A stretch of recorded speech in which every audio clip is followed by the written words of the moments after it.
नमस्कार। देश काल में आपका स्वागत है। मैं हूं मुकेश कुमार। दोस्तों, अगर इस देश में संविधान के आधार पर चलने वाली कोई सरकार होती, कोई प्रधानमंत्री होता, तो अभी तक केंद्रीय मंत्री गिरिराज सिंह को वो मंत्रिमंडल से निकाल चुका होता, उन्हें बर्खास्त कर देता।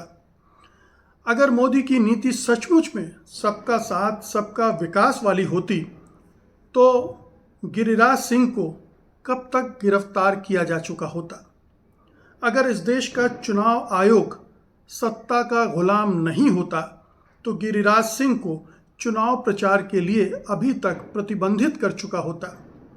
अगर इस देश में न्याय का शासन होता, सुप्रीम कोर्ट काम कर रहा होता, तो गिरिराज सिंह को उनके हेट स्पीच के लिए दंडित कर चुका होता, उन पर केस शुरू कर चुका होता। दंड तो बाद में मिलता, लेकिन उन पर केस दायर कर किया जा चुका होता और उसकी डेट लगनी शुरू हो जाती। अगर नीतीश कुमार बिहार के मुख्यमंत्री सचमुच में धर्मनिरपेक्ष नेता होते तो आज ही बीजेपी से अपना गठबंधन तोड़ लेते। लेकिन ये सब कुछ नहीं है इस देश में। ये देश अब एक जंगल राज में तब्दील हो चुका है, जहां कोई भी नेता कुछ भी कह के बच सकता है, चाहे वो देश को विभाजन करने वाला हो, समाज को बांटने वाला हो, समाज में जहरीले बीज बोने वाला हो, समाज को विभाजित करने वाला हो, हिंसा फैलाने वाला हो, नफरत फैलाने वाला हो। और गिरिराज सिंह ऐसे शख्स हैं जो वो लगातार करते रहे हैं। आज मैं उनका जिक्र इसलिए कर रहा हूं कि उन्होंने बिहार में अरवल ज़िले में एक चुनावी रैली के दौरान ऐसी बात कही है जिस पर पूरी राजनीतिक बिरादरी को एकजुट होना चाहिए था, और उसमें मैं बीजेपी को भी शामिल करता हूं। उसे भी इस मामले में कड़ा रुख अख्तियार करना चाहिए था, लेकिन वो चुप्पी लगाए हुए है। प्रधानमंत्री चुप्पी लगाए हुए हैं क्योंकि उनकी पार्टी की शायद नीति ही यही है, नफरत फैलाओ, वोट बैंक बनाओ। तो गिरिराज सिंह ने क्या किया था? गिरिराज सिंह ने इस सभा में मुसलमानों को निशाना बनाते हुए कहा था कि केंद्र सरकार की जितनी कल्याणकारी योजनाएं हैं, जैसे आयुष्मान भारत, पीएम आवास योजना आदि आदि आदि का लाभ लेने वाले मुसलमान अगर भाजपा को वोट नहीं देते हैं तो वे नमक हराम हैं। उन्होंने स्पष्ट रूप से कहा कि मुसलमान सभी केंद्रीय योजनाओं का लाभ लेते हैं लेकिन हमें वोट नहीं देते हैं, ऐसे लोग नमक हराम कहलाते हैं। उन्होंने ये भी कहा कि मैंने मौलवी साहब को कहा कि मुझे ऐसे लोगों के वोट नहीं चाहिए। अब आप समझिए, ये ठीक बिहार विधानसभा चुनाव के बीच में एक केंद्रीय मंत्री एक पब्लिक मीटिंग में इस तरह के बयान दे रहा है। इसकी प्रतिक्रिया तो होनी चाहिए थी, लेकिन उस तरह की प्रतिक्रिया आपको देखने को नहीं मिली होगी, क्योंकि अब इसे न्यू नॉर्मल मान लिया गया है कि गिरिराज सिंह हों, योगी आदित्यनाथ हों, हेमंत बिश्व शर्मा हों, और इस तरह के जितने भी नेता हैं वो तो ये करेंगे ही। इसके अलावा उन्हें कुछ आता ही नहीं है, वो यही करते हैं। उनकी उपयोगिता बीजेपी में यही है, जहर फैलाओ, नफरत फैलाओ, वोट बैंक को कंसोलिडेट करो पोलराइज करके। ये एजेंडा इनके हाथ में रहता है। ये अपनी कॉन्स्टिट्यूंसी में भी यही करते हैं और इसी के लिए आप कह लीजिए कि कुख्यात भी हैं। लेकिन इस बयान में बहुत सारे पेंच हैं, ये इतना सीधा साधा बयान नहीं है। ये सीधे सीधे ये कह रहा है कि अगर आप भारत सरकार की या किसी भी सरकार की नीतियों से फ़ायदा उठा रहे हैं तो आपका फ़र्ज़ बनता है कि आप उनको वोट भी करें। और अगर आप वोट नहीं देते हैं, क्योंकि वोट देने और न देने की और भी वजह हो सकती हैं, तो आप नमक हराम कहलाएंगे।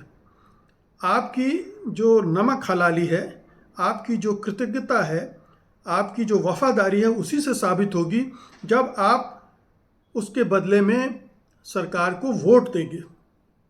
लोकतंत्र ऐसे नहीं चलता। लोकतंत्र में मतदाता विभिन्न आधारों पर वोट डालने का निर्णय लेता है, लेकिन गिरिराज सिंह जैसे तंग दिमाग और तंग दिल नेता इसी तरह से सोचते हैं और इसी तरह से 2 और 2 4 करना चाहते हैं। लेकिन इसकी प्रतिक्रिया हुई और ये इतना मूर्खतापूर्ण बयान भी है कि ये उल्टा भी पड़ने लगा। मसलन जब वो कहते हैं कि केंद्र सरकार की योजना से फ़ायदा लेने वालों को बीजेपी को वोट देना चाहिए, तो वो इस देश की 63% जनता को अपमानित कर रहे होते हैं। मुसलमान तो चलिए 14-15% हैं, लेकिन भारतीय जनता पार्टी को वोट कितने % लोगों ने दिया है? 36-37% लोगों ने।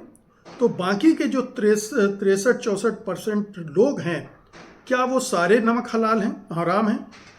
उसमें हिंदू भी हैं, सिख भी हैं, ईसाई भी हैं, आदिवासी भी हैं, दलित भी हैं, पिछड़े भी हैं, तमाम तरह के लोग हैं। तो क्या वो 67% लोग, माफ़ कीजिएगा 63% लोग नमक हराम हैं? आप 63% लोगों को नमक हराम ठहरा रहे हैं। ये कितनी भयानक बात है। इस पूरे सामंती सोच को समझिए। गिरिराज सिंह जिस भाषा में बात कर रहे हैं उसे समझने की कोशिश कीजिए कि ये किस स्तर की घृणा की राजनीति है और वो इसको कहाँ तक ले जा रहे हैं। इससे बड़ी चिंता की बात तो ये है कि प्रधानमंत्री मोदी इस पर चुप हैं, गृह मंत्री चुप हैं, पूरी सरकार खामोश है, पूरी पार्टी खामोश है, पूरे संघ परिवार खामोश है। और मैं बाकी तंत्र की तो बात ही नहीं करना चाहता हूं कि अदालतों को क्या करना चाहिए था, पुलिस को क्या करना चाहिए था, चुनाव आयोग को क्या एक्शन लेना चाहिए था।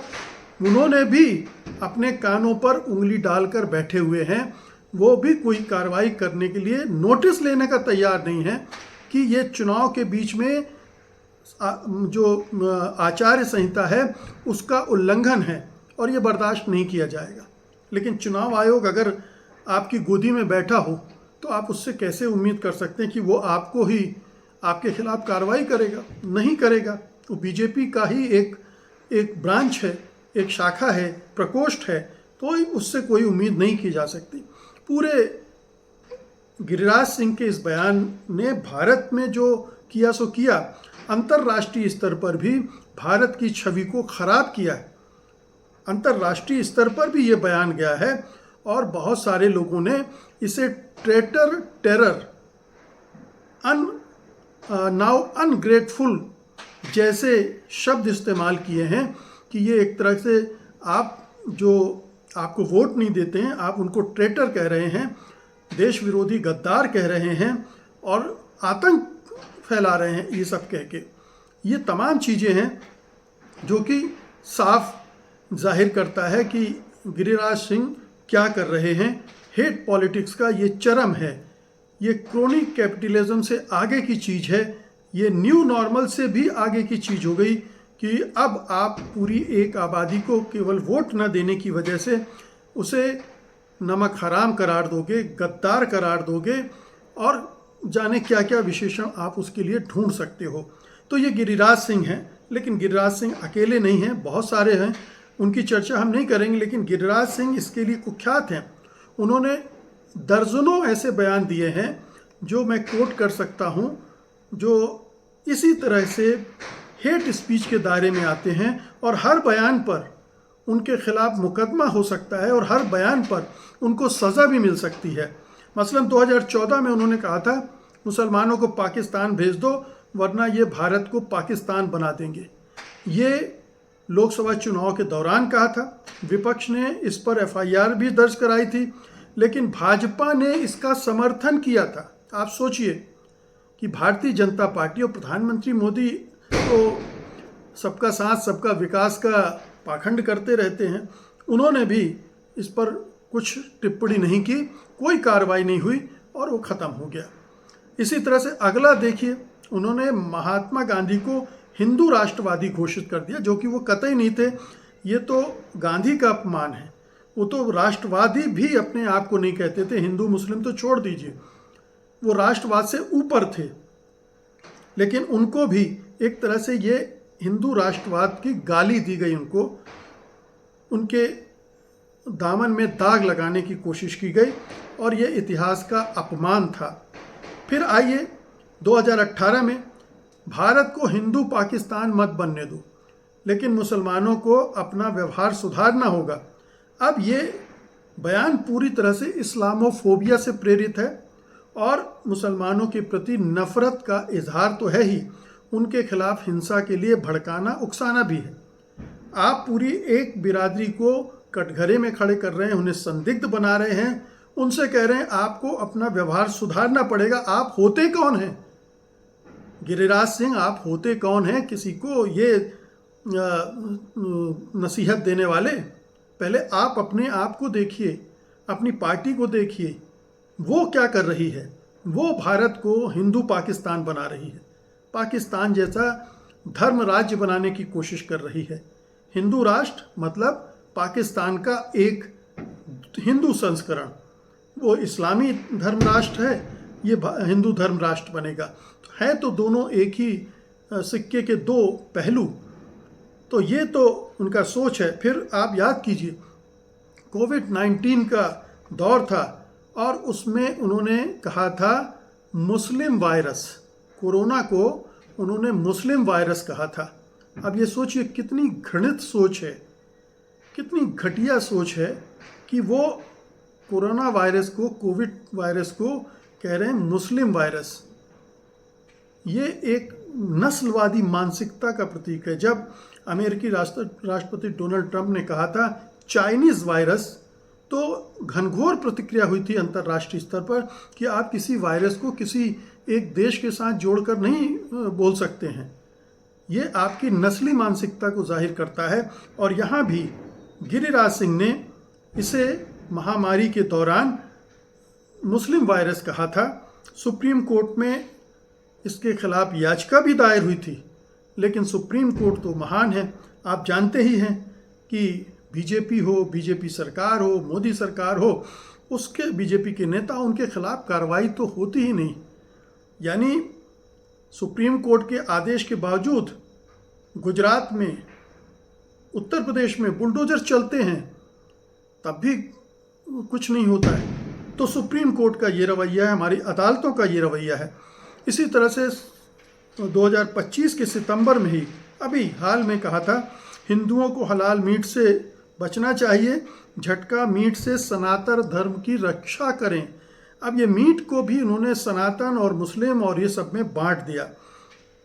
मुस्लिम संगठनों ने से उन्होंने बहिष्कार की धमकी, आजकल इसे आर्थिक बहिष्कार का प्रयास बताया था। लेकिन गिरिराज सिंह पर फर्क नहीं पड़ा, उनकी पार्टी पर फर्क नहीं पड़ा।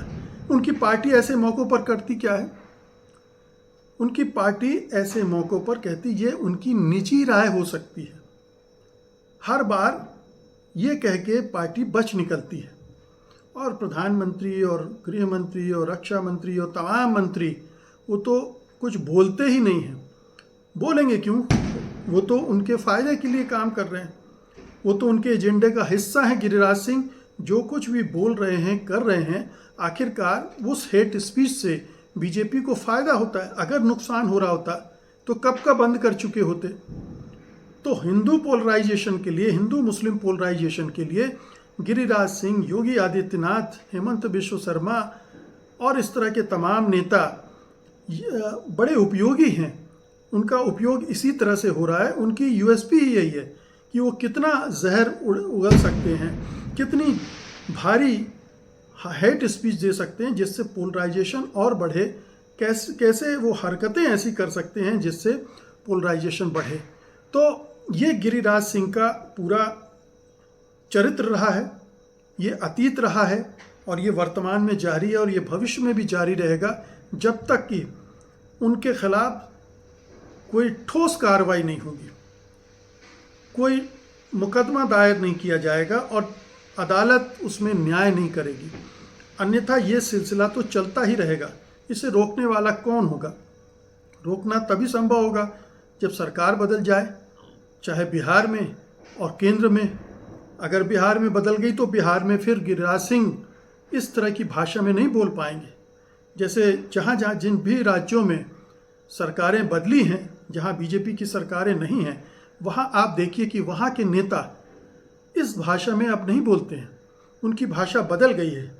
उन्होंने अपने को टोन डाउन कर लिया है, नरम बना लिया है, क्योंकि वो जानते हैं कि वो जिन राज्यों में रह रहे हैं वहाँ उनकी हेट स्पीच को बर्दाश्त करने वाली सरकार नहीं है, उनको बढ़ावा देने वाली सरकार नहीं है।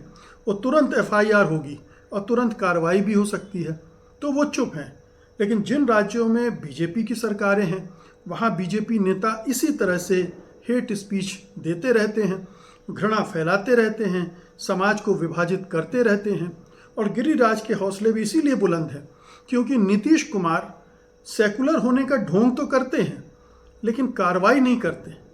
हल्के से कभी विरोध तो कर देंगे लेकिन ऐसा कुछ नहीं करते हैं जिससे सचमुच में गिरिराज सिंह जैसे लोगों की जुबान खामोश हो जाए, वो इस तरह की भाषा में दोबारा बोलने की हिम्मत ना करें।